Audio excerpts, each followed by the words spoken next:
আজ বলি এক পুরনো ভুল ধারণা, ফ্রিজে রাখলে নাকি জীবাণু আর বাঁচে না।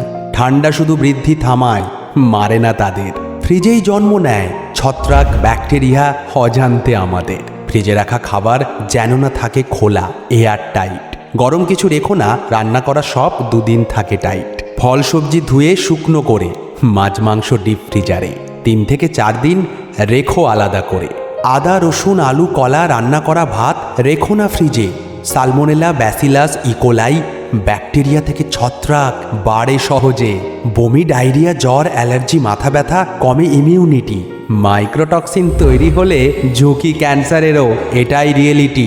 পরিষ্কার করো ফ্রিজ ভিনিগার বেকিং সোডা বা লেবুতে মাসে অন্তত একবার। দুর্গন্ধ যায় ভোলো না অজুহাতে। বন্ধ থাকলে রেখো দরজা খুলে। ধূসর কিছু হলে ফেলে দিও, নগর ভালো থাকে জীবাণু কমলে।